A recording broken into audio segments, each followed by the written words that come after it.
नमस्कार दोस्तों, welcome back to my YouTube channel base of education. मतलब प्यारे दोस्तों, आज हम करने वाले हैं सीटेट में ईवीएस के महत्वपूर्ण फैक्ट को, यानी कि शॉर्ट नोट्स के रूप में हम पढ़ने वाले हैं पक्षी और घोंसला।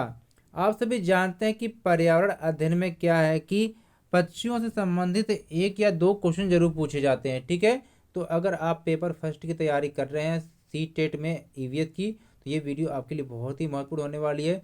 प्लीज़ वीडियो को लास्ट तक देखना, वीडियो को लाइक शेयर करना, और अगर चैनल पर पहली बार विजिट कर रहे हैं तो चैनल को सब्सक्राइब कर लेंगे। ठीक है, इसी तरह के क्वेश्चन को देखने के लिए। ठीक है, तो चलिए देखते हैं क्या कहा जा रहा है। तो प्यारे दोस्तों, सबसे पहले हम यहाँ पर करने वाले हैं पक्षी और घोंसला पर आधारित तथ्यों को पढ़ने वाले हैं। ठीक है, तो यहाँ पर देखते हैं। देखिए, यहाँ पर आपसे कहा जा रहा है कि इंडियन रॉबिन बर्ड, ठीक है, यानी यह पत्थरों के बीच मुलायम घोंसला बनाती है और टहनी, जड़ें, बाल, रुई आदि से क्या ये अपना घोंसला बनाती है। पेपरों में आपसे ऐसा ही पूछा जाता है कि कौन सी ऐसी चिड़िया है जो क्या पत्थरों के बीच घोंसला बनाती है। ठीक है, तो रॉबिन बर्ड चिड़िया है, ये आपको मालूम होना चाहिए। ठीक है, चलिए इसको कल चिड़ी भी कहते हैं, ये भी आपको याद होना चाहिए। ठीक है, अब दूसरा यहाँ पर कौवा। ठीक है, कौवा को आपने देखा होगा बहुत अच्छी तरीके से। ठीक है, तो ये कौवा है। ठीक है, तो कौवा क्या करता है कि यह अपना घोंसला पेड़ की सबसे ऊंची डाल पर बनाता है। ठीक है, यह क्या लोहे के तार, टहनियों का प्रयोग करता है। और सबसे जो खास बात यह है कौवे की कि कौवा क्या करता है कि कौवे के कौवे के घोंसले में कोयल अंडे देती है। ये बात ध्यान रखना कि वह आपसे पेपर में पूछा जाएगा कि वह कौन सा ऐसा पक्षी है जो कौवे के घोंसले में अंडा देता है। तो कोयल जो है ना, कौवे के घोंसले में अंडे देती है। अब कौवा क्या करता है, उसे समझ नहीं पाता है, उसे वो अंडा समझ कर सेता रहता है। ठीक है, जब अंडे से बच्चे निकलते हैं तब उसको पता चलता है कि ये हमारा बच्चा नहीं है। ठीक है, दूसरा है दर्जन चिड़िया। इसका दर्जन नाम क्यों पड़ा, क्योंकि ये पत्ते को छेद कर यानी सील कर घर बनाती है। ठीक है, यानी यह अपनी नुकीली चोंच से क्या है, पत्तों में छेद कर उसे सीकर घोंसला बनाती है, जिसके कारण इसे क्या है, दर्जन चिड़िया का नाम दिया गया है। चित्र में आप देख पा रहे हैं किस तरह से उन्होंने पत्ते को सिलकर घर बनाया है।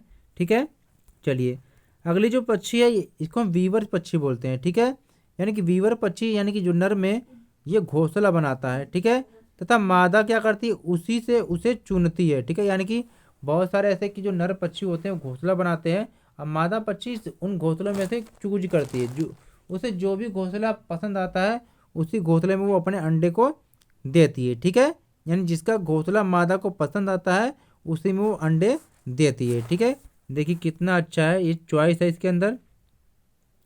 अगला जो पक्षी यहाँ पर है फाख्ता पक्षी। देखिए ये क्या करता है, यह कैक्टस के कांटों के बीच या मेहंदी के मेड़ में अपना घोंसला बनाती है। देखिए पेपरों में आपसे ये पूछा जा सकता है कि वह कौन सा ऐसा पक्षी है जो कैक्टस के कांटों के बीच में या मेहंदी के मेड़ में अपना घोंसला बनाती है, तो आपको मालूम नहीं होना चाहिए फाख्ता पक्षी। ठीक है, अब ये गौरैया पक्षी के बारे में देखते हैं। ठीक है, गौरैया आमतौर पर आपने देखा कि यह घर के आसपास घोंसला बनाती है।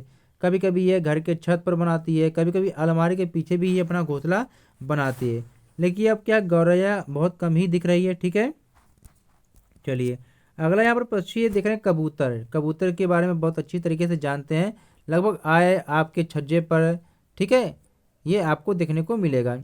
तो कबूतर क्या करते हैं कि पुराने घर हो या खंडहर में ये अपना घोंसला बनाती है। ठीक है, चलिए आगे जो अगली पक्षी है यहाँ पर बसंत गौरी। बसंत गौरी यह पेड़ के तनों में गहरा छेद बनाकर अंडे देती है। आप चित्र में देख पा रहे हो किस तरीके से इसने पेड़ों को छेद करके वहां पर गहरा घर बनाती है। ठीक है,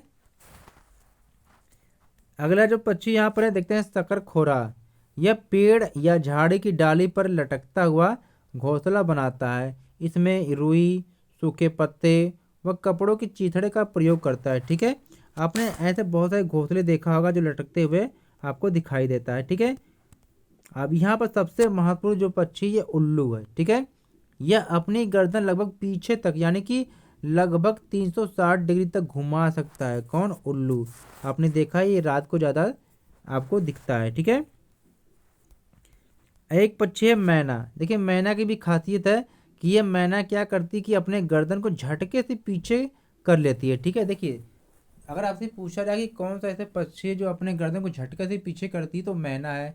अगर आपसे पूछे कि कौन सा ऐसा पक्षी जो अपने गर्दन को मतलब कि 360 डिग्री तक लगभग क्या घुमा सकता है, तो वो आपके क्या है, उल्लू है। ठीक है, चलिए आगे देखते हैं। आगे क्या क्वेश्चन कहा जा रहा है यहाँ पर, आगे बगुला।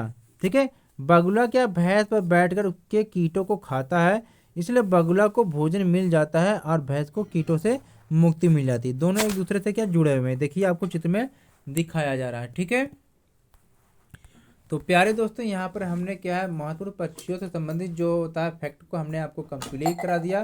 प्लीज़ वीडियो को लाइक शेयर और चैनल को सब्सक्राइब कर लेंगे इसी प्रकार से प्रैक्टिस करने के लिए। ठीक है, थैंक फॉर वॉचिंग। फिर मिलते हैं एक नई वीडियो के साथ, तब तक नमस्कार।